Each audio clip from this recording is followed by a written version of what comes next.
Good morning, everybody, and welcome to November's South East Perinatal Mental Health webinar. Just a bit of housekeeping before we get started. So just to remind everybody, if we could please keep lines on mute and turn off videos unless you are presenting or speaking. Please do raise your hand in order to ask questions. Please also use the chat function to share comments, questions, reflections, and also just to introduce yourselves as to where you are joining us from today, what your role is. And a reminder to everybody that the webinars are recorded so that those that aren't able to join us live today can catch up and watch them at a later stage. And I guess just to thank you, we appreciate from the team that we are now into winter pressures, and it makes it very much more difficult in order to have time out of your busy diaries to join us live on a Wednesday morning. So we appreciate everybody that is with us this morning, and also to those that will watch it at a later stage. So thank you very much. So our focus today is on cultural diversity in the perinatal period. This is part of our rolling theme, thinking about diversity and also health inequalities within perinatal mental health. As usual, we've got some fantastic speakers lined up for us today. We will keep tightly to time, or as tightly to time as we possibly can. And so for those of you that are presenting this morning, either Jenny or myself will switch on our camera with about a 2-3 minute warning to the end of your presentation. So as usual, we will start the morning with Jenny and myself giving a bit of a national and regional update and sharing some of the latest resources that we have. We've then got 3 fantastic presentations, the first being on Orthodox Jewish parenthood and the perinatal period, followed by adapted therapy for depression in Muslim communities, and then finishing with British Pakistani women's experiences of support following perinatal loss. So a great morning ahead. Okay, so just to start off in terms of a couple of national and regional updates. So very hot off the press, last Thursday, the latest Embrace report was published, and really some very sad and stark findings in terms of the latest report. Our intention is to have at the December webinar that we will have a specific focus on Embrace and delve far more into the findings of the report, but I just wanted to kind of give some of the kind of the headlines of the report today. So sadly, 40% of deaths within the year after pregnancy are still from mental health related causes, and suicide still remains the leading cause of direct mental death in the first postnatal year. Suicide is actually increasing, and in 2020 women were 3 times more likely to die by suicides during the period compared to the 2017 to 19 findings. So the impact is really stark, and it's something that we still really need to focus on. We need to make a difference in this area and change these statistics. So the link to the report and the easy reader guides and that etc. is on the slide. I would definitely encourage people to have a good look at the report, and as I say, our focus that we are planning for the December webinar will be on Embrace, with some speakers and those that actually were involved in writing the report. So just some other updates as well. So perinatal mental health psychological therapy SNOMED guidance. This is now available on the Futures NHS collaboration platform, and the links are there. So the guidance is there to support providers of specialist services to report the key psychological interventions in a consistent way, and the codes etc. are given within the guidance. So please do have a look at the information held on the collaboration platform. Just a reminder, you should all be aware, we have raised this at the last couple of webinars, but the migration from NHS web beds to the capacity planning management system has now taken place. It took place mid-October, and so the new system is live. And so if you are referring to the MBUs, please make sure that you familiarise yourself with the new system. It very much looks the same as WebBeds, you know, but just make sure that you are aware of the new link. So this is a very busy slide, and I'm not going to go through all the detail, but I just wanted to highlight that there is a new piece of work going on in terms of mental health wellbeing practitioners in specialist perinatal mental health teams. And this is part of a joint initiative with Health Education and NHS England. Anna, I've just seen you come on the call, so I don't know if you want to say anything more specifically or... Sorry, I've just come in, so no, that's fine. Can we come back if needed? Is that all right? Yeah, no problem. So this is something that Anna is involved with the national HCE team. And so really at the moment, there is an opportunity for funding within Q4 of 22-23 and going forward. This is part of a role progression as well in terms of thinking about these posts. So there's a bit of a scoping exercise taking place at the moment in terms of what is the appetite for these roles, and for us to have an opportunity to submit our request for these roles going forward. The deadline for this is the 5th of December. We will be sending out individual information to the service leads within the South East, and I'm sure the same will be going on for the other regions. And we're also hoping to have a separate webinar with HEE and Anna and team before that 5th of December deadline, or in line with that 5th of December deadline, to kind of have the opportunity to ask questions. And there's a number of documents that we will send out to people following the webinar with further information about this. Anna, do you want to come in at all? I think you've just said it all, really. So right at this moment, we're scoping capacity at the universities for this. The intention is at the moment that the programs will start March 23. Okay, so there's a 3-month lead in, which gives the services time to recruit somebody into that post. But even if there isn't capacity for the Southeast region for this year, and I have heard there are some places there, it'll be preparation for next year as well. The offer will definitely be coming out next year as well. Lovely, thank you very much, Anna. So just really wanted to give you the heads up on this. There will be further information coming out. And then, as I say, Anna and I are planning to set up a separate meeting to give further information as well, and the opportunity to discuss further. Lovely, thank you. So just a bit of promotion for a couple of webinars coming up, a couple of national webinars. So on Tuesday, the 29th of November, there's the expansion to 24 months webinar. This is being led by the National Perinatal Mental Health team. You do need to register for the webinar in order to receive the invite. So the links are there. And if you have any questions about that, please do email the national team directly. Please also do share details with your networks and colleagues. And then the second webinar that the national team are doing is on the 13th of December, which is about promoting your maternal mental health services and supporting appropriate referrals into the services. So again, you do need to register for the webinar, and please do share far and wide to other colleagues. So just a bit of an update in terms of the education and training, in terms of the latest update since we last had the webinar last month. So we've talked about the training allocation specifically for the South East, and the other regions will also have their specific training allocation. We undertook a training request review during October, and then had a further meeting at the beginning of November in order to decide how we were going to take forward the training and education this year. And we have agreed within the South East that the funding will be distributed to the providers directly. So we're just in the process of sorting that out. But if you are joining us from another region today, then please do get in touch with your local regional team to find out the process for yourselves this year.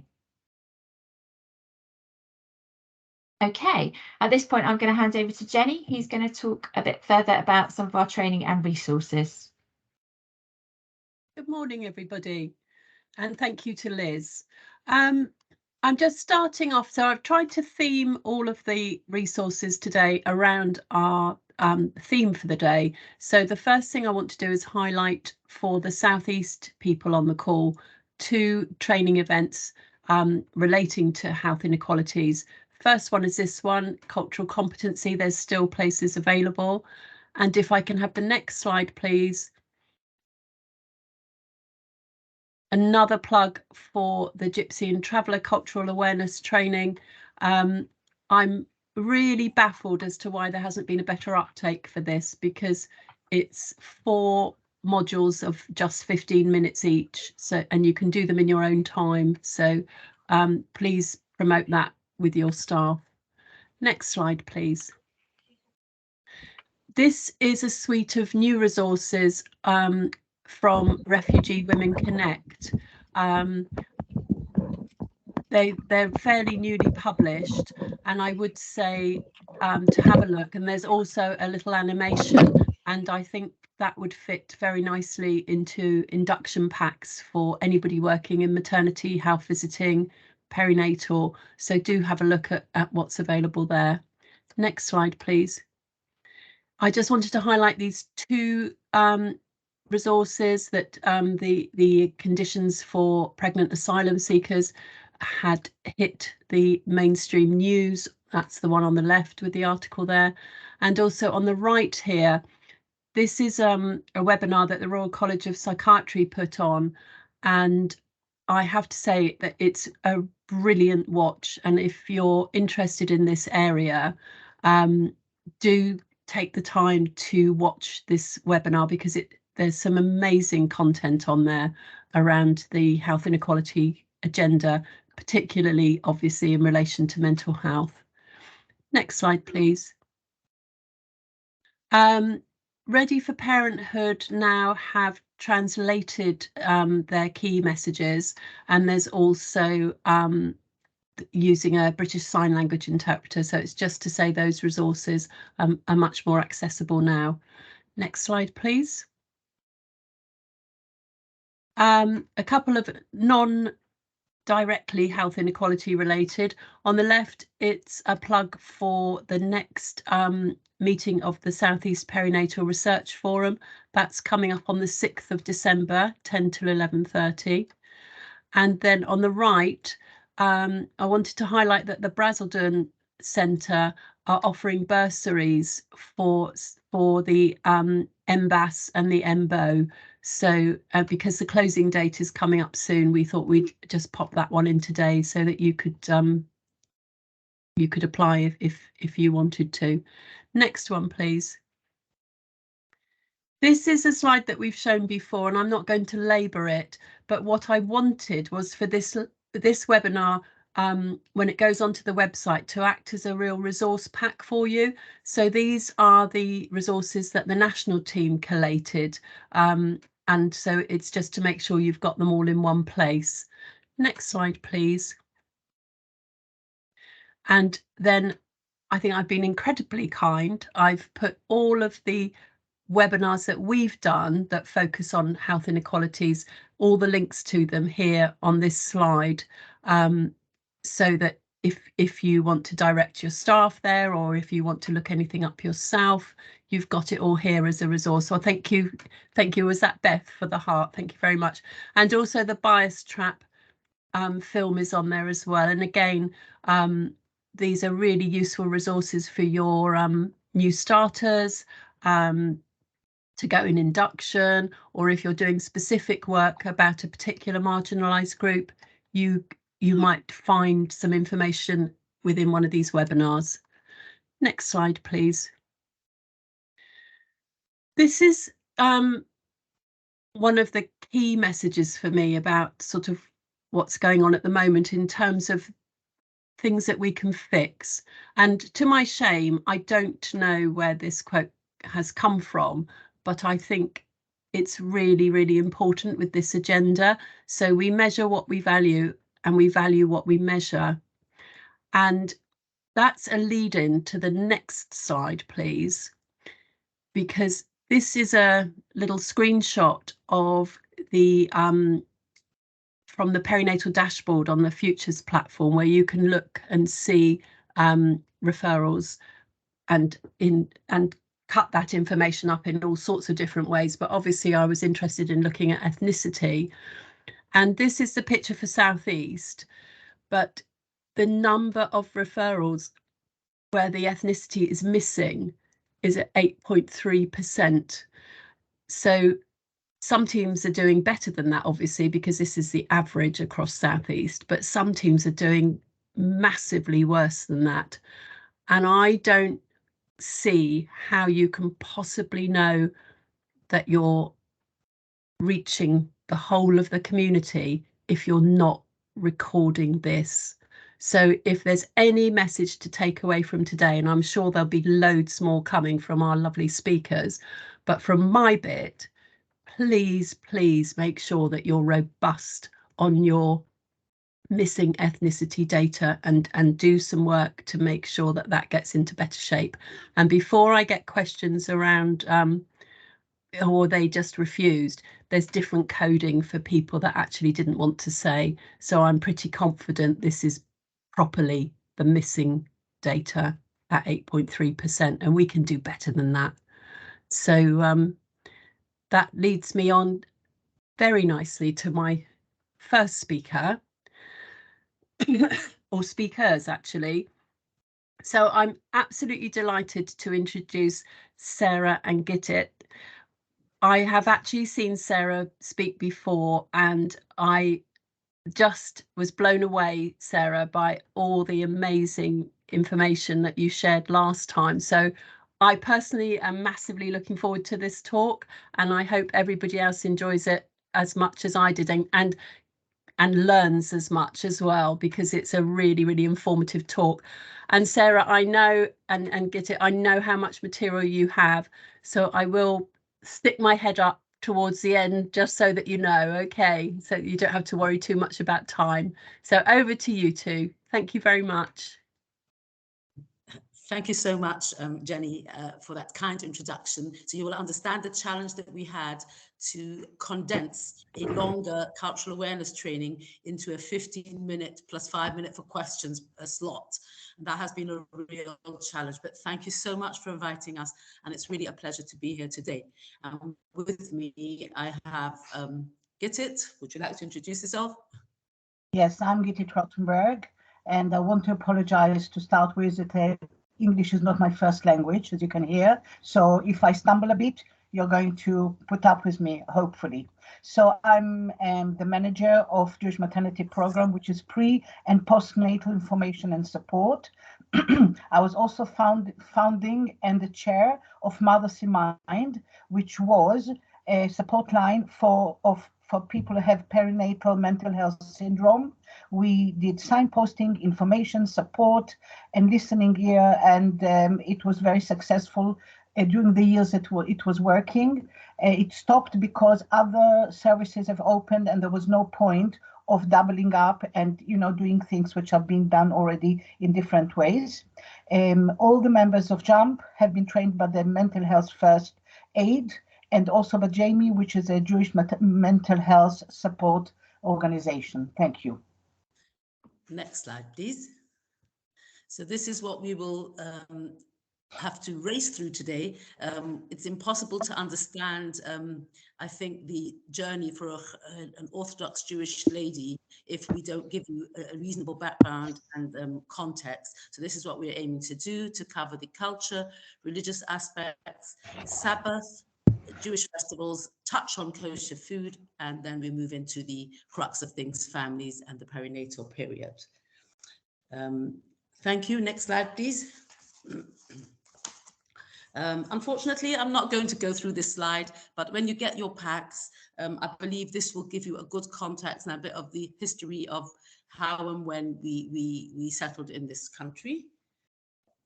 Thank you. Next slide, please. The origins of the Haredi community. Now, some of you may not be familiar with the term Haredi, but Haredi is a Hebrew term which actually the real translation of it would mean to tremble, but it's a word that we've kind of put into circulation, and some areas are very familiar and hear it all the time. It's the word we use to describe Orthodox Jewish or strictly Orthodox, or you may have heard the term Hasidic, which will come up again, I think, soon. And central to the Orthodox Jewish faith is belief in God and in the divine origin of the Torah, or the 5 books of Moses, or the Old Testament, however you might know that. How are the Orthodox Jewish community characterized in terms of their observance, strict practice of Jewish law, some of which we will be able to touch on today, and that is guided by Torah law and classic works, which has explained that in a more user-friendly way, and distinctive cultural practices and identity such as dress, language, and behaviors. As far as the origins of the specific community we are talking to you about today, many have arrived in England in the 20th century that emigrated from the Eastern Europe, Hungary and Romania, pre and post world wars, and any opportunities since, such as in Hungary in 1956. There was a small window then. They came over deeply attached to their religious identity, and upon arrival, they set upon the task to rebuild the community infrastructure, which they actually needed to maintain their communities. Some of that is synagogues, places of worship, schools, mikvahs, which are ritual baths. Over the years, as communities have expanded, voluntary organizations have grown around it to help improve the infrastructure.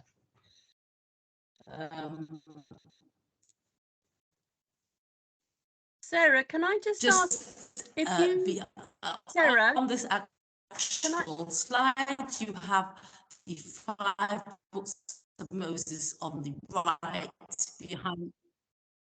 Sure. Sarah, Yes. can I just ask if you switch your camera off, your speech might be a bit better because it's a little bit breaking up. So if you switch your camera off, we might be able to hear you better. Sometimes that works. I have done that. Thank you. My struggle is that the internet is down at work. I've had to rush home to do this. I'm sorry, I apologize. Next slide, please. So just a bit of the demographics to give you an idea of where are the main centers for Orthodox Jewish or Haredi community. The largest in the United Kingdom is in Stamford Hill. Down here is 35,000. That is obviously numbers, which would include adults and children. And the next one is Barnet. That would include Golders Green, Hendon, Edgware. Then we have Manchester up north, and further up north we have Gateshead. We have a very small but growing community out in Essex, and they are spread across Canby Island and Westcliff. There's going to be some new research coming out shortly from an organization called JPR, Jewish Policy Research, and the numbers will be put a little bit higher than we have here. That's just our disclaimer. Thank you. Next slide, please. Now, when we talk about Orthodox Jewish and religious, we are quite mindful that there is actually a spectrum of religious practice. So on the far right, we have Orthodox, Haredi, Hasidic, whatever combination of that. The community we're talking about are furthest to the right.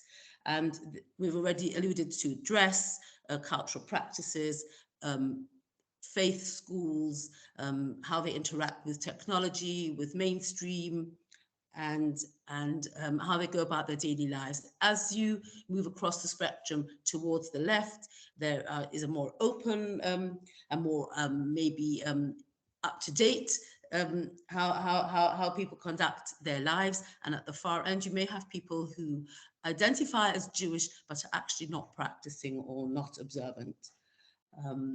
Okay, next slide, please. Get it? Would you like to come in on that? Yeah, sorry.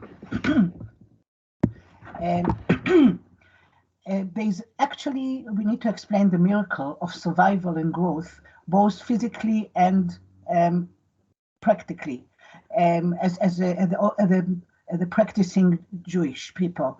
So first of all, we've got the real survival despite persecution, and then we've got the survival of our customs and our way of life, despite the passage of years, despite the pull of the outside world, how the media changed and everything. So we attribute it to commitment to the religious beliefs and practices and the study of the Torah, also to strong education infrastructure. We've got separate schools, separate colleges, everything is separate, and we are instilling in our children for the future generations, going on for generation upon generations, all the values that we have kept for generations. We also keeping our language. In some cases it's Yiddish and Hebrew, and in some other places slightly different, but this is some of the biggest ones. And the mode of dress, names, commitment to our all our practices, and a very strong family structure. And when families live as much together in a strong community, in a close community, and this is how we manage to maintain our physical and our spiritual existence. Next slide, please. Can I just come in here just to say, firstly, so do you mind going back 1 minute to the previous slide? I like to point out the nuances in dress. You have the little boy here with his skull cap, a kippah. You will have different sizes and shapes and colors of skull caps, but we kind of will with the intelligence, you'll tell the difference where they are on the spectrum. And if you look at this little boy's, happy little boy's side locks, some kids will have long curled side locks, some will be much shorter, some will have them behind the ears and you may not necessarily notice them. Just as a disclaimer, we've talked about our own education systems and things like that. We very much cover national curriculum and life in modern Britain, and in no way is our education inferior. In fact, many Jewish schools make it to the top bracket in the league tables, and our students have done us proud. Now we can go on to the next slide. Thank you, Sarah. I will not go very much on about this slide. It just shows you some of the common utensils and stuff that you can find in a Jewish home. You can see the color-coded dishes, which means we've got 2 sets of dishes. Some are blue, some are red in this picture, but they don't necessarily have to be, but they will be different to differentiate between meals which have got milky ingredients to them and meals which have got meaty ingredients to them. It's a very wide subject and I'm not going to go into it. You see some kosher food. What makes a food kosher is also a very wide discussion for a different time, but it has to have kosher certificate. And every little child, from the minute he can almost talk, will, if you offer them anything, a sweet, I don't know, crisps or anything, they say, is it kosher? Show me the kosher certificate. And you'll be surprised that children that can't even read can actually spot which ones they can eat. You'll see here also a cup to wash hands. It's a ritual hand washing where you pour the water on the hands. And this is done first thing in the morning to purify yourself from in the night, and also after you visit the toilets and some other times. You see bookshelves. Every Jewish home have got lots of books, and this is books of the Bible and law. They contain inspiration, philosophy, learning, and much more. And these 2 items here that we use on the holidays when you can't use anything electric or any media or anything like that.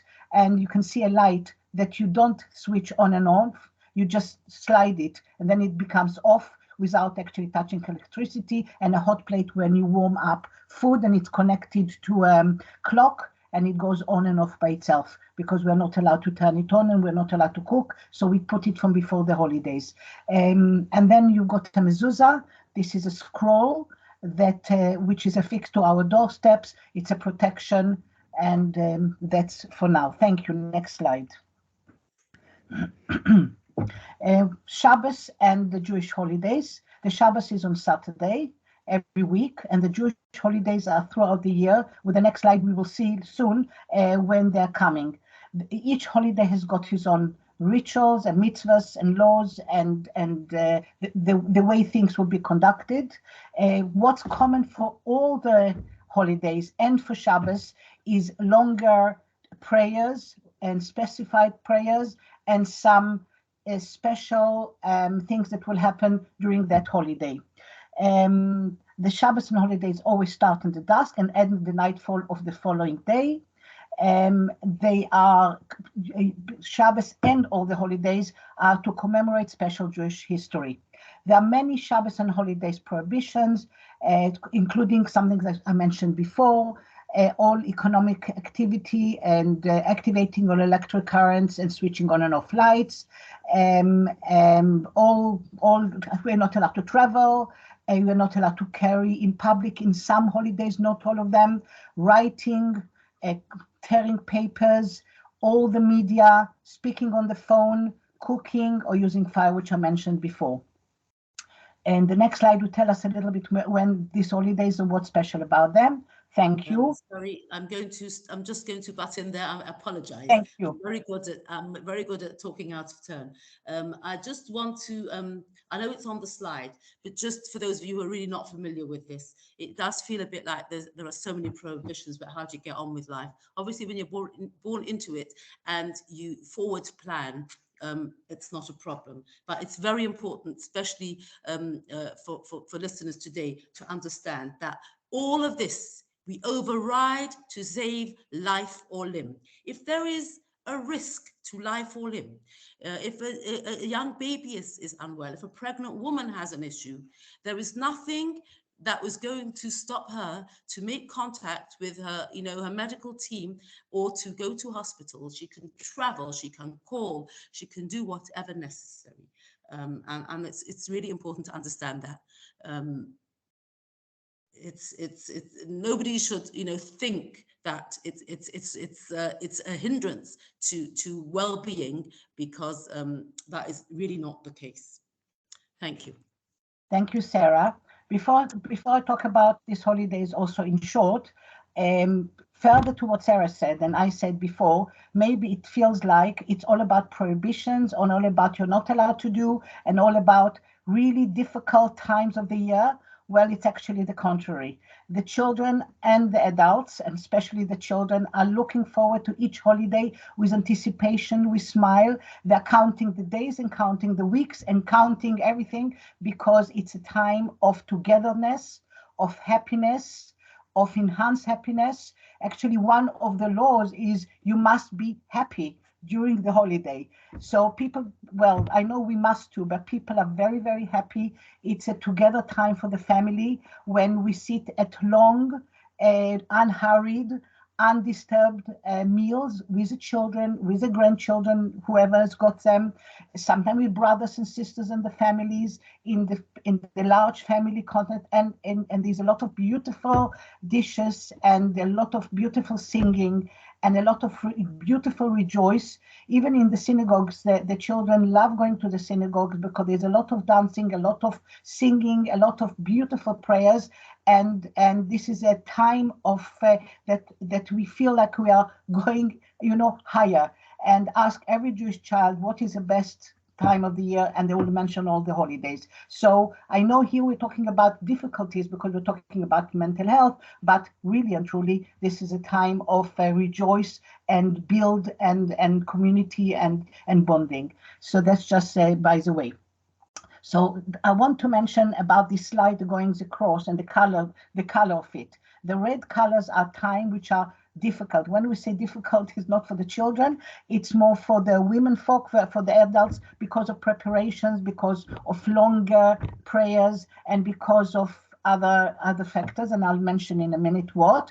As the colors are lighter, it is sort of less intense, but it's still holidays that, as I mentioned, everybody's looking forward to. So we start the year, the Jewish year, with Rosh Hashanah. It's 2 days of the Jewish New Year. And in the same month, sometimes sort of slides into the next month, is Yom Kippur, the Day of Atonement. On Rosh Hashanah, it's 2 days of intense prayer mainly the men. Any women that have got children is exempt, and she'll stay at home with the children, where they will, do a little bit of prayers, but they will just, conduct themselves in any way which is okay, because of usually some prohibitions, but the children will have a good time playing with the mother and with the neighbors, or with the cousins, or whoever it is, while the men folk and the boys from a certain age will spend many hours in the synagogue. Women like my age, which the children have grown up, will do the same thing. We are praying for a good year, for health, for our for wealth, for everything that we are, and for our families. On Yom Kippur, it's the culmination of the 10 days after the first 2 days. It's a day that we fast for almost 25 hours, I think, from sundown till the end of the day, the next day. Fasting is only children from the age, girls from age 12 and boys from the age 13, when they are officially adults, according to the Jewish law, and all men and women. Further to what Sarah said before, if anybody is not well, if anybody's got health concerns, there's some changes. They will speak to the rabbi and explain to them. If somebody is very old and not well, they might be able to eat and drink in a certain way. Obviously, it's a day of intense prayer, which is spent most of the day in the synagogue. The same, what I mentioned before, mothers and children will stay at home, even though the mothers will be fasting, but the children won't.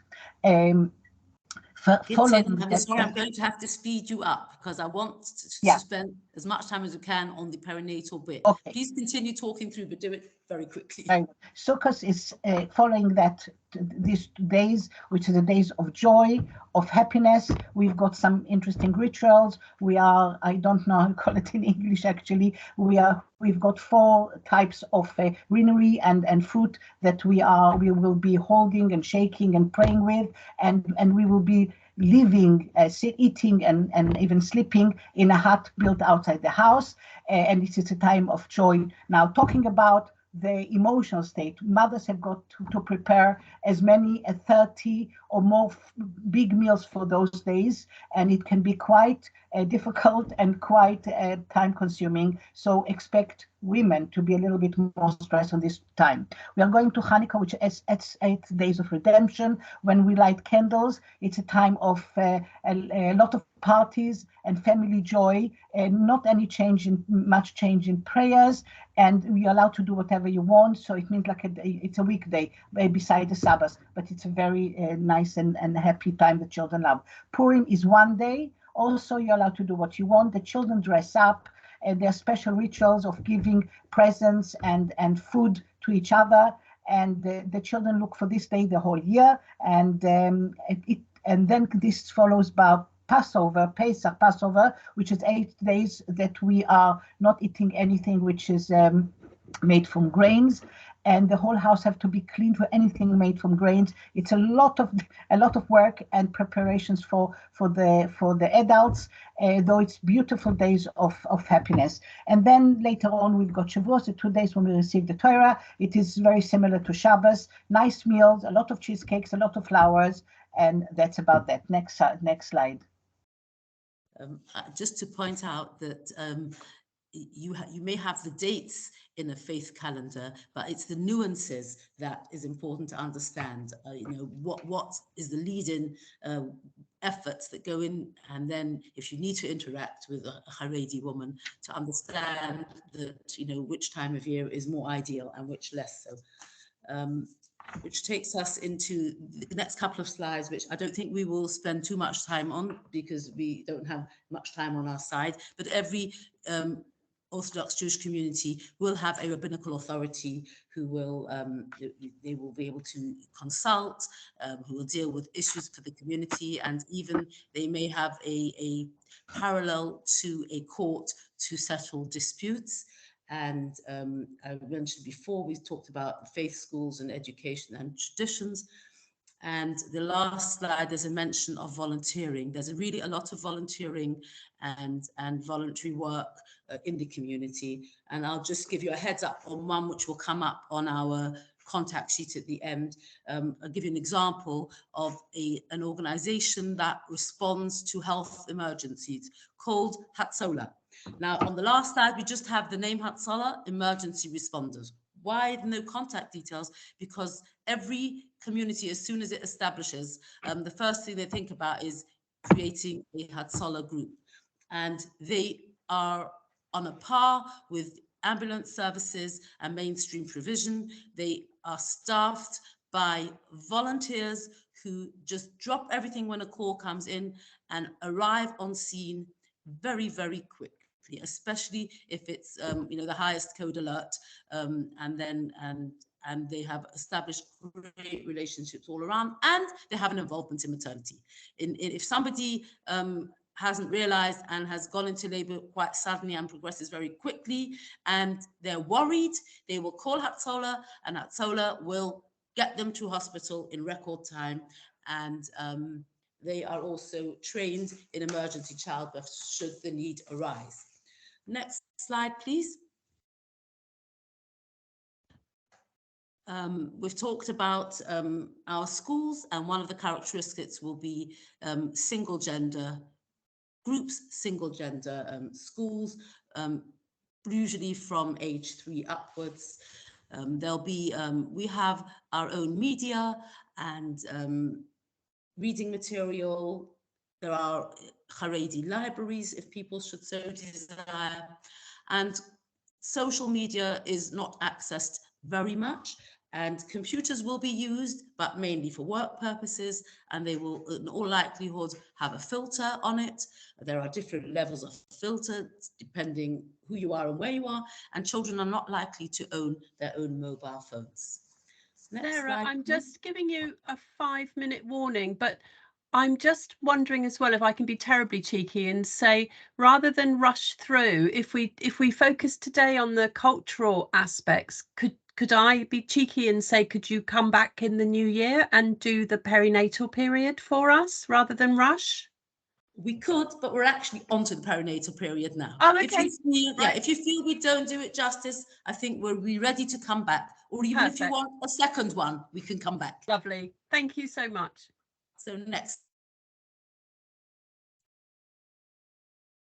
Get it, over to you. So this is a perinatal time. I don't have to go through, speak a long time about it because it's quite easy to understand, but I'll do that. So the woman is pregnant. The first thing that you need to know that she will not openly share her pregnancy with family, even with a close family, and she'll probably keep it quiet. Most people will share it with the parents, not with their children, and sometimes the children don't know about it until the baby actually arrives. And this is because of modesty and because we don't share such things. She will also wear modest maternity wear that will, cover her the same as she always wears. And this follows by when she's ready to book antenatal classes, which are culturally sensitive or culturally adaptable. I run such classes just as one example. There are other people in the community, and they cover pregnancy and beyond, and the labor and the breastfeeding, everything the woman will need, including perinatal mental health. We talk about it, we explain what it is, we tell people where to get help, we give them some material which will be culturally sensitive, some actually taken from the statutory leaflets and things, and as long as they are okay. Following that, she will book a Haredi doula or labor support, which will understand the cultural needs. If people live in a place that there isn't, such as in the southeast in Kenvi, they did use doulas from the community there, which are not Jewish, but she will prefer one that will actually understand all the complex needs that she's got during labor and delivery. If a woman suffered during pregnancy from the HG, I'm so sorry. HG, there is in this country and in our communities, there is a support group which operates actually from Kenvi Island, but they will cover on phone everywhere. They will advise people, give them information, advise them where to go to. They will signpost them and give them information. After she had the baby, she'll have the baby obviously in an NHS hospital with her doula and her husband. Sometimes it will be a mother instead of a doula. And then she will be, if she wants, she can go to her parents' home when she'll get support. It could be sometime another family member, but many choose to go to the mother and baby home. That we've got one in Stamford Hill, there's another one in the north, etc. This is a convalescent home. It's not a hospital where the woman will be getting nourishing meal. The baby will be dressed and pampered by the staff, but the mother will feed him and bond with him or her, and when she come out relaxed. Why do our mothers need it? Because most of our families are large families. So think about my daughter, for instance, is having a baby any day, and she's got 8 little ones at home. And so coming back with a newborn into this situation, even with the community support, can be a little bit trying. So she will go there, get a week or so of respite. Her children and her husband can visit her, and the children will be looked after by the family, by her sisters, by sisters-in-law, by her parents, and then when she come home, she'll have more an ability to actually enjoy the whole family. And we spoke about support to family and friends. This will include looking after the children, providing meals, any help that people need. There's also a lot of organizations in each community which will provide any extra help, such as childcare if necessary, meals if there's nobody else to give, and perinatal mental health support if necessary, and any information and signposting that needs. When it comes that's not to say that without challenges, not everybody has necessarily family support, and not everybody is close enough to a region where there is a facility where they go to. And even if they are free, and there is still a level of need that is provided for, and sometimes is not provided for, and we'll look at some unique challenges as we try and race forward to get it. Thank you. Next slide. I think we should go to the next slide. Okay, this is you. Okay. So there are a number of factors that I think one should consider if you're dealing with a Haredi Orthodox Jewish lady giving birth. And one is the age profile of motherhood. Many will start their families at quite a young age. 20, we do have mothers that give birth before they're 20. They may carry on to give birth until older age. And the typical family size, the fertility rate in our community is 7.1 versus a mainstream fertility rate of 1.75. So that gives you an idea. The woman on the left has gone beyond the fertility rate I've described. There is limited access to information about specialist services because of where and how they're advertised. If somebody doesn't have access to internet or to a smartphone, a unit where you can easily access some of the messages which we hope reach our pregnant community doesn't reach the Haredi community. There is also limited access to that, even if they have it. So it's a consideration about where you share your messages and how you share them. So there may be a cultural distance. I know you're warning now, Jenny, we're approaching time. 2 minutes, Sarah, 2 minutes. Right. Okay, so we need to look about overcoming stigma and how to seek help. Mental illness on the rise. We could go to the next slide, please. Sarah, can you do that? Because you'll do it quicker. Fine. So perinatal mood disorders have been very kindly sent this by an organization called Menucha, set out to help people with perinatal mood disorders, and they have done a piece of research which has shown the negative perception of social stigma of mental health, especially family and motherhood is so pivotal that people just don't feel right if they can't have a family. The inability to recognize mental health problems within the community is in itself a problem, never mind the fact that people try to hide it. And it doesn't help if others try to normalize it and say it's okay, it's just because you just had a baby. Cultural identity, it's a long, there may be, there is very much a feeling of, to want to have a family and the joys of having a family, and time and finances. If there are perinatal issues, it's going to be quite expensive, and there may be mistrust in the statutory sector. From the services, there's a real fear of needing to approach statutory services or having intervention, fear of, which is a bit ingrained as being children or grandchildren of Holocaust survivors and being on the books. Real fear of social services involvement, and the fear that, the child is going to be removed. There is just something that people are really, really fearful of.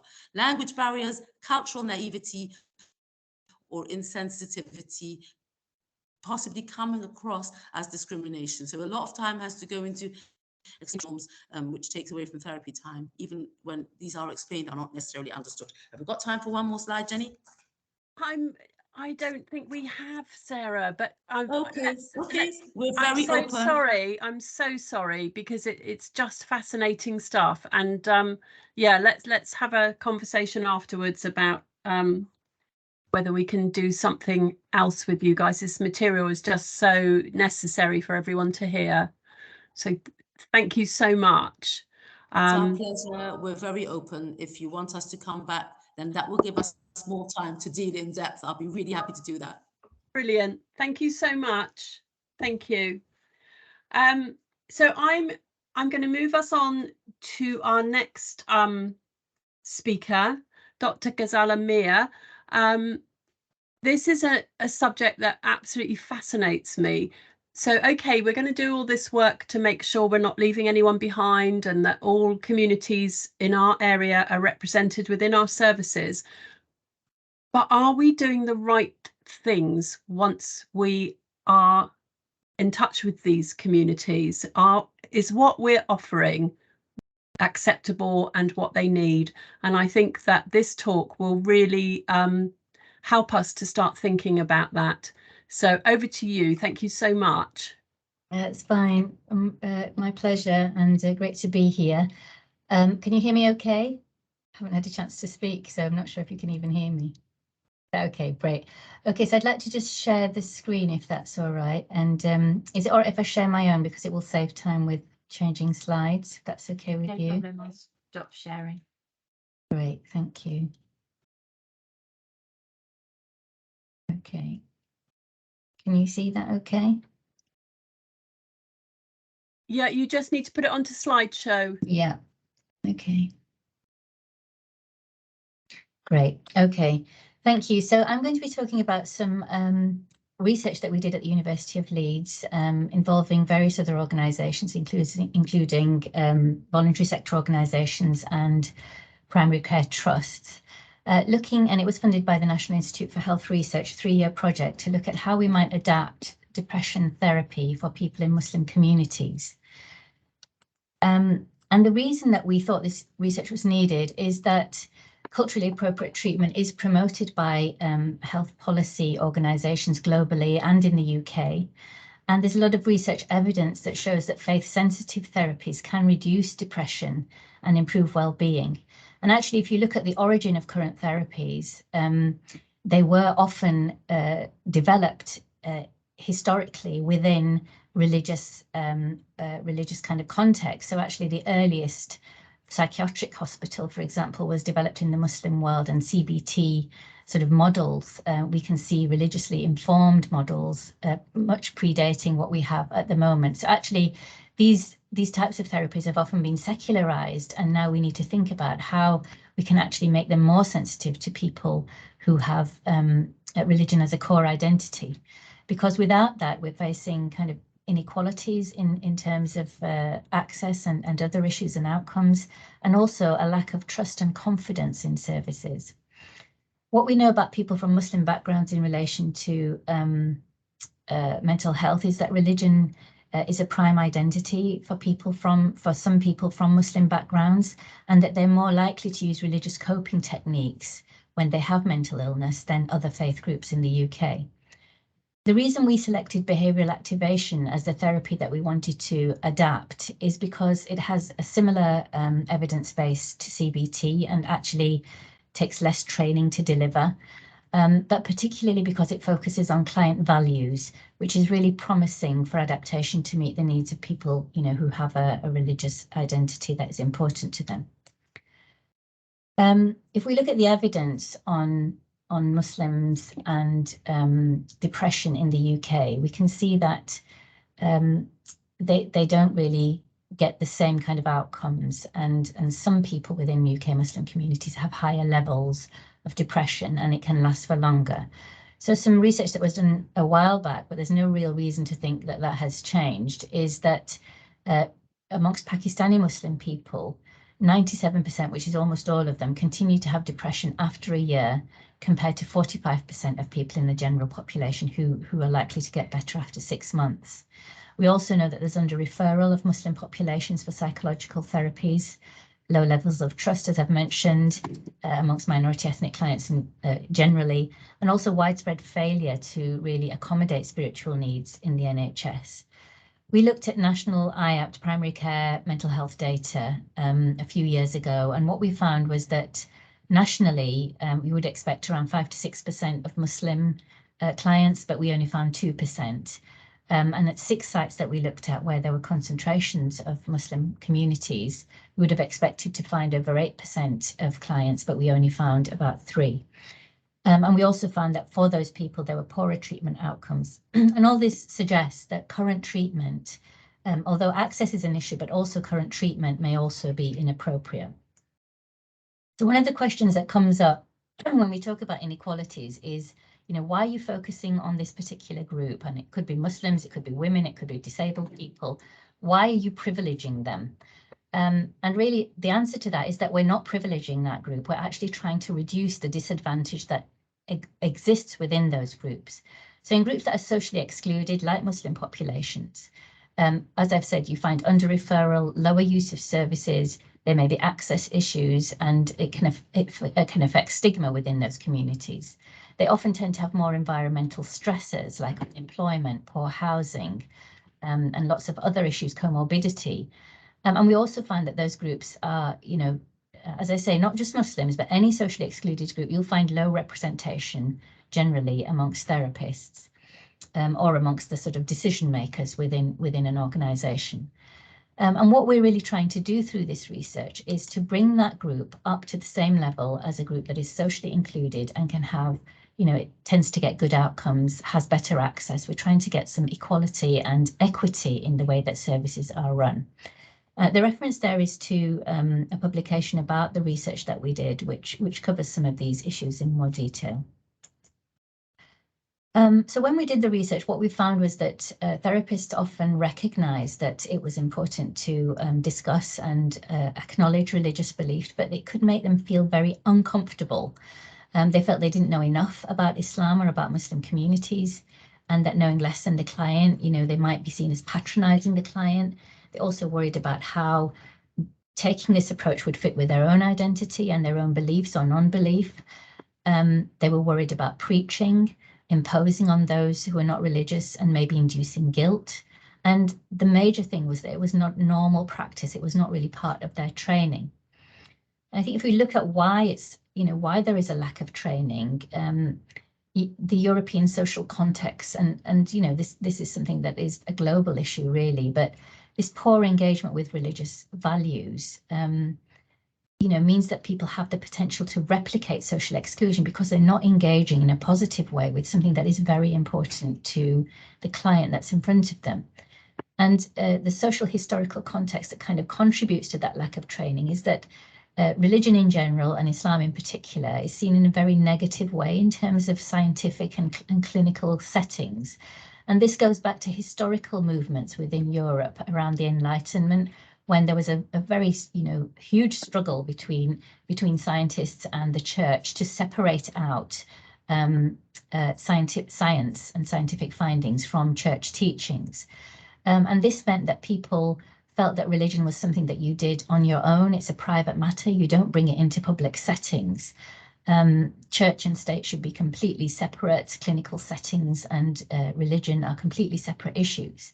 Alongside that, we've got the whole history of colonialism, Orientalism, where the whole history of colonialism was justified by the idea that non-Western cultures are inferior, they're immoral, they're dangerous, and we still have this kind of attitude today towards Muslims, that they're dangerous, they're terrorists, that they breed criminals. These are all obviously perspectives that Muslim communities would deny and would challenge, but they're very, very widespread and very deep-rooted within European culture. And globally, we can see in many cultures that this is something that has influenced the global context. The other thing is that psychiatrists are overrepresented in terms of those without religious beliefs in the UK and the US. So often the person treating people who have depression and other mental ill health conditions are not representative of the wider community, the wider kind of population. And the reason it's important to understand depression from an Islamic or the perspective of people who are Muslim is that religious activity can be potentially positive for health. There's a lot of evidence, as I've said, that faith-sensitive therapies can actually support people to get better from conditions like depression. And we find that this is actually paralleled within Islamic teachings, and there's an emphasis on the relationship between your beliefs and your actual behaviors. And if we think about the 5 pillars, I don't know how many of you have heard of this, but the 5 pillars of Islam are actually based on behaviors. Even the first pillar, which is belief in one true God, relies on a declaration. So actually Islamic teachings really promote this idea of behaviors that reflect, what you believe in. Having said that, there's a lot of diversity amongst Muslims, as the previous speaker said. For some, religion is very central. It's the key part of their identity. For others, it's more marginal. It may be something that just happens to be there. It's not something that they really take much account of. And for others, they could be struggling with their identity, maybe feeling ambivalent about their religious identity. I won't say anything about the cognitive elements of religion, but the thing to recognize also is that religion can actually be used in a very negative way. Sometimes people may think that they're depressed because they're being punished by God, maybe they've been abandoned by God.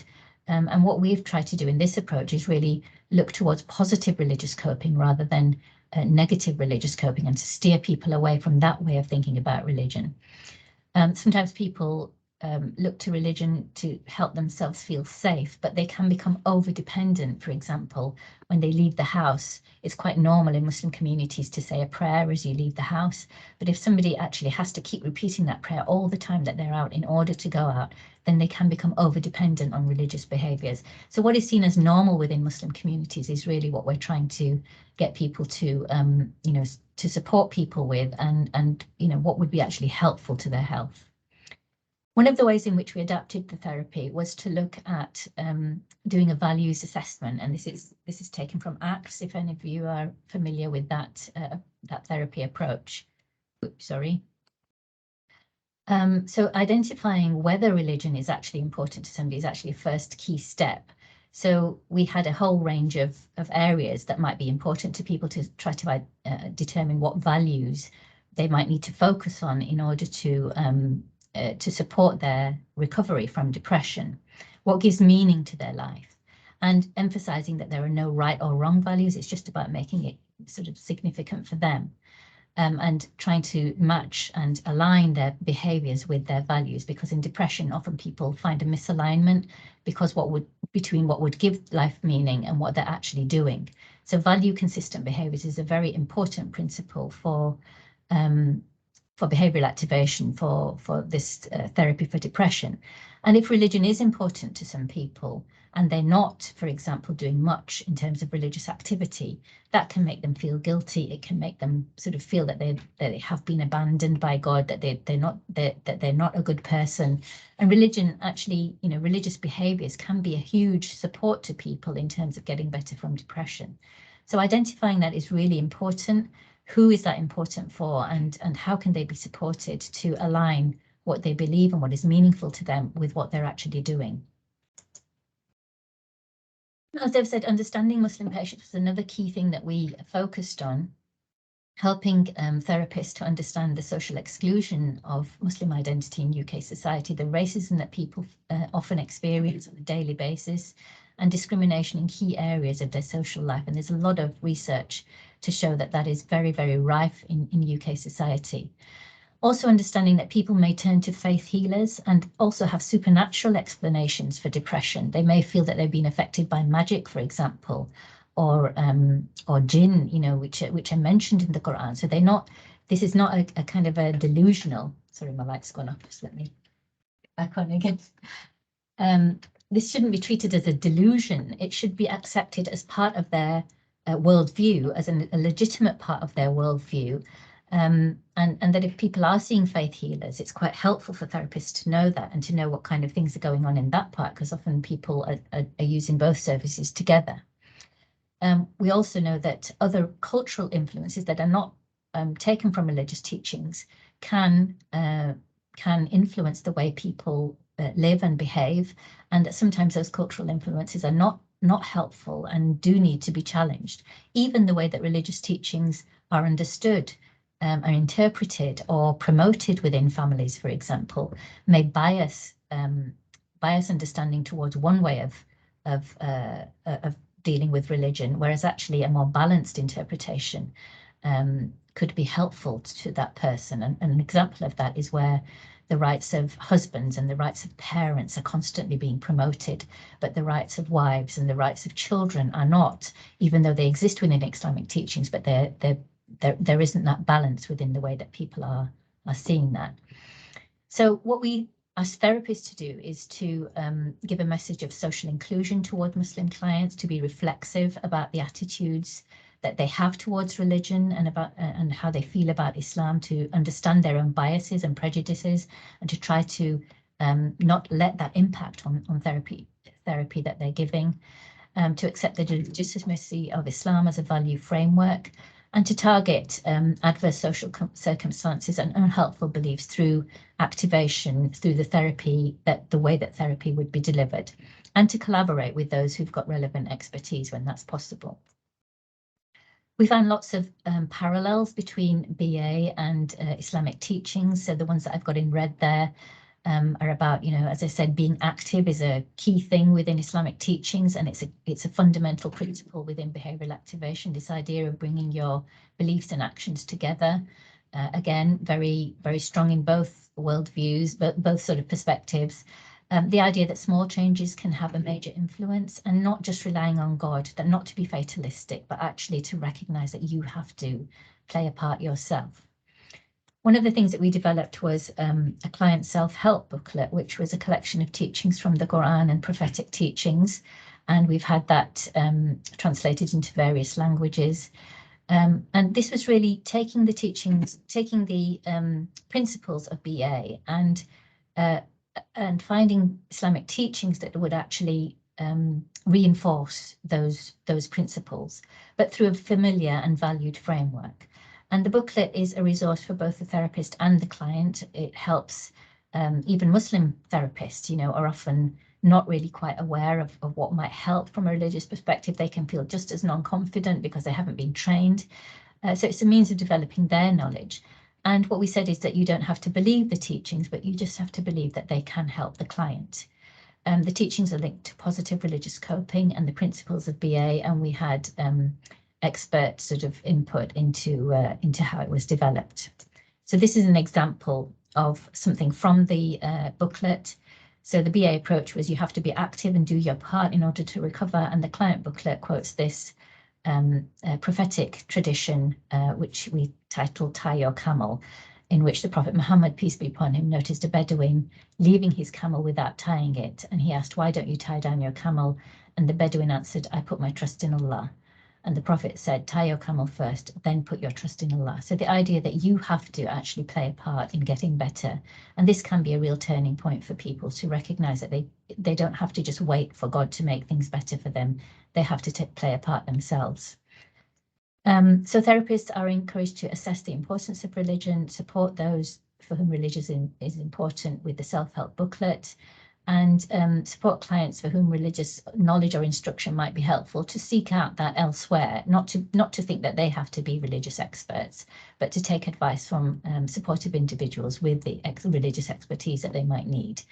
Client booklet isn't for everyone, and it should be used in a way that is similar to the BA approach of reviewing what is done, where is done, when and with whom. So all religious activities will be treated in that way. And just to finish off with a case study, this was somebody who had actually had a CBT before receiving this approach and felt that it hadn't really addressed everything that she needed. With this approach, she found that before treatment, she was focusing on the idea of depression being a punishment. She had a negative interpretation of the idea of sabr, which is patience, thinking that she just had to put up with everything that happened. She felt she wasn't good enough and there was nothing she could do. But after this approach, she began to see her experiences as a test, which is how Islamic teachings encourage people to think of difficulties in their life, to focus on Allah's mercy more than punishment, to understand her own role as proactive, and to list enjoyable things and not feel bad in engaging with these. So I hope that's given you a bit of an overview of what we did. And of course, for women who from minority ethnic communities, particularly Pakistani and Bangladeshi women who are often Muslim and who have higher rates of infant mortality, higher rates of disability after birth in their children, and can experience high levels of social exclusion. This approach could be really, really crucial.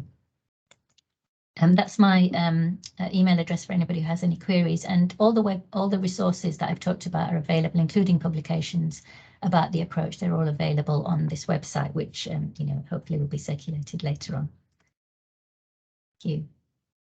Right. Just stop sharing.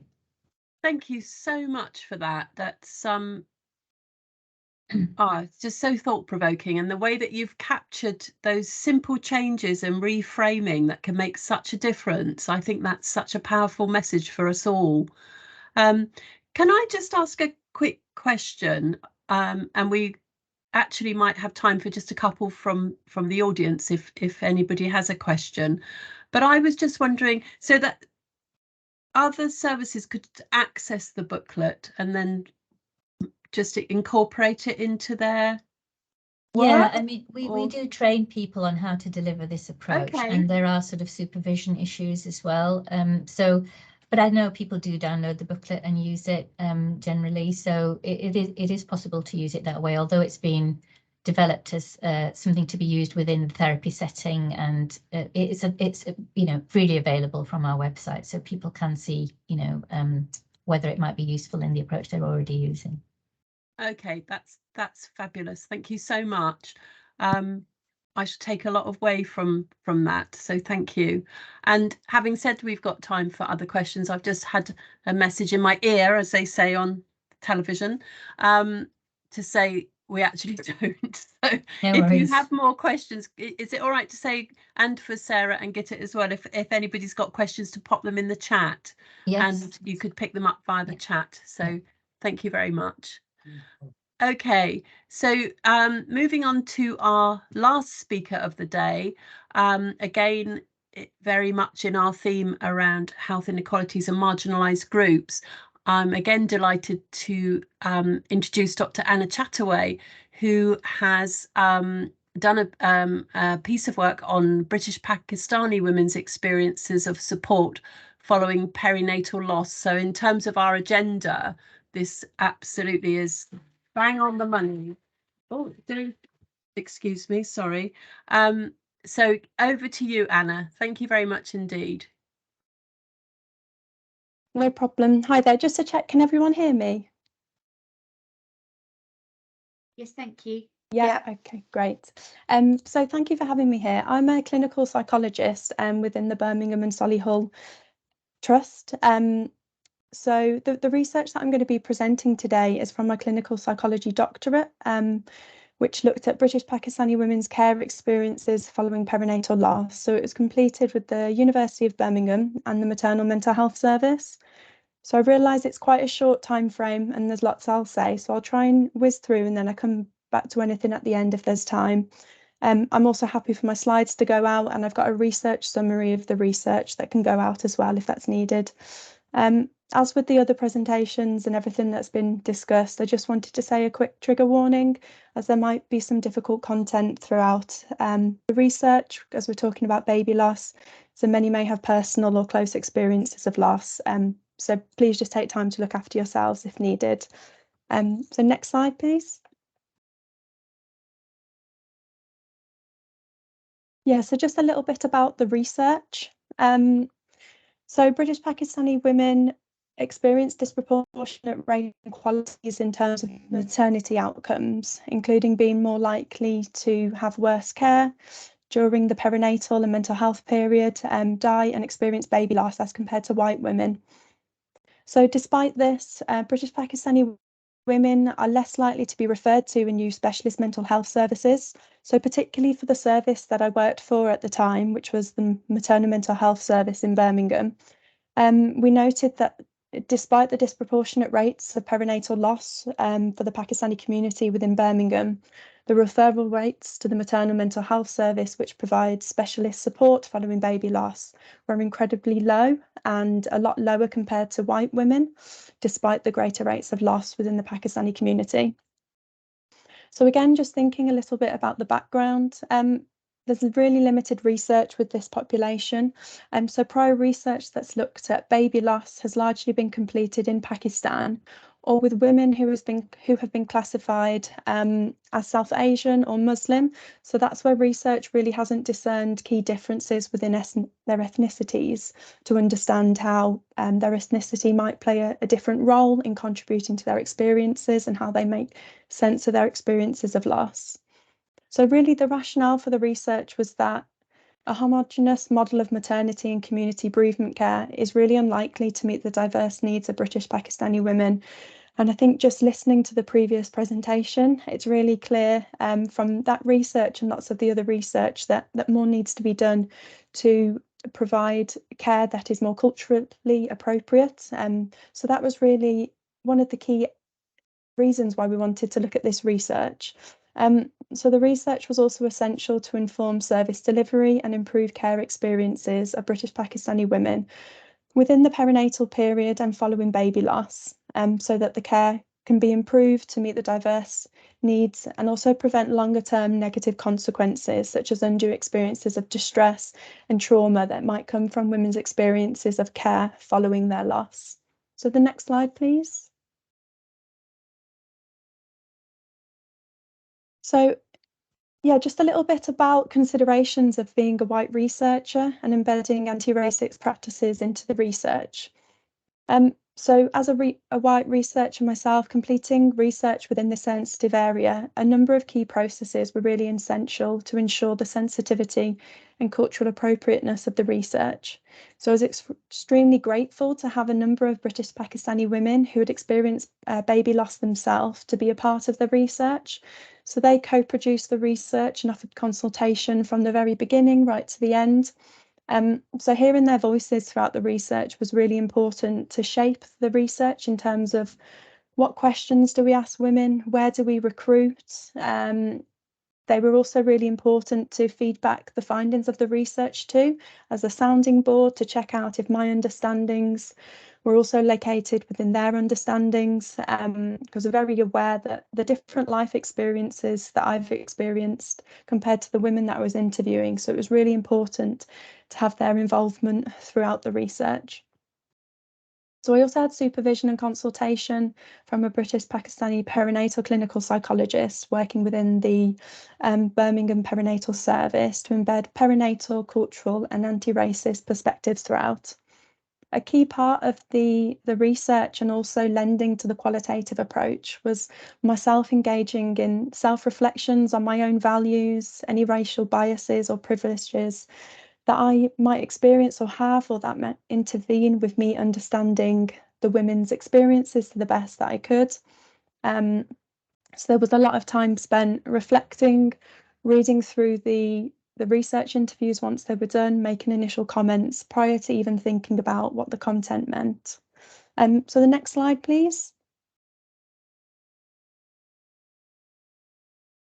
So as I said, the method for this study was a qualitative analysis. So I used IPA as a form of qualitative analysis, as it fitted quite well in understanding how British Pakistani women make sense of their lived experiences of accessing support following the loss of their babies.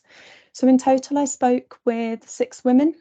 So these women had either experienced a miscarriage, multiple miscarriages, or miscarriages and or stillbirths. And they'd either experienced their losses 14 years ago to 6 months prior to the interview. So interviews were either done face-to-face or virtual due to COVID. Okay, so I'll just go on to the next slide, please. So I'm wary, there's a lot of information on here. I'm not sure how big it is on, well, you can see it on the screens. So I'll briefly go through the research findings. So after interviewing the women, I looked for similarities and differences across their experiences, and 3 main themes came out from the research, each which had 3 sub-themes within. So I'll briefly go over each theme now. So the first theme that came up related to a cycle of silence. So there was this silence that existed around women's experiences of perinatal loss. Their experiences of silence, both from others and themselves, was experienced and influenced by dominant medicalised and socio-cultural narratives, which increased women's experiences of blame and impacted upon their ability to receive and access support from others. So the medical narratives surrounded professionals primarily treating women's physical and medical needs, and often dismissing or not advocating for their emotional needs. So just a quote here, and it's not just seeing miscarriage as a medical thing, really, that it wasn't just a case of you've come in and this baby's gone, but yeah, just go home and deal with the physical stuff because that's it. There is so much more to it. So that's just a quote from one of the ladies that I wanted to bring through. So socio-cultural narratives existed around marrying and conceiving quickly following marriage, and also resuming household chores following loss. There were also supernatural explanations of perinatal loss which existed, and together these dominant narratives really led women to feel a pressure to conceive quickly following their loss, but also to experience judgment and social isolation from within their communities. So baby loss was seen as a taboo topic. Others really struggled to understand women's support needs. They often didn't know what to say, and there were often disapproving conversations around death and expressions of grief. So another quote that came through from a woman was, so baby loss just isn't talked about, it's not mentioned. And if it's so common, why is nobody talking about it? Why do I feel so alone? So for women, in the absence of any known causes for their loss, women blame themselves and experience judgment from others, which led to their experiences of internalized blame. So just going on to the next theme here, which relates to the power of professional support. And within this, there were 3 themes that came through. So this first theme relates to the power and clinical responsibility that women felt professionals held to advocate for their needs and to provide equitable and compassionate support, alongside giving clear and transparent information. For example, information about risk factors, warning of adverse outcomes throughout birth, what to expect following a miscarriage or stillbirth, and what support they would need from their family. Really sadly, many women didn't receive the care that they should have received. And this care they really felt could have helped them prepare for and cope with the losses of their babies, and also could have limited any secondary distress that some women went on to experience due to the care that they received. So there was a real reflection that women valued professionals' authority, the expert knowledge that they had, and their impartiality in providing support. And often this was seen as above and beyond what their friends and family could offer. Though women described power imbalances within professional relationships and difficulties navigating these relationships to have their needs met. So despite really valuing what professionals could offer, often women didn't receive this support. So just another quote that came through relating to this theme. So I didn't know the system here, and I didn't even know anything about miscarriages. And so if the doctors don't tell us, there's some things that we will never know. So many women describe inequalities within their care experiences. They received care that was incompetent, misaligned to their individual and religious values, and uncompassionate. They often felt dismissed, minimised, with one woman referencing professional racism.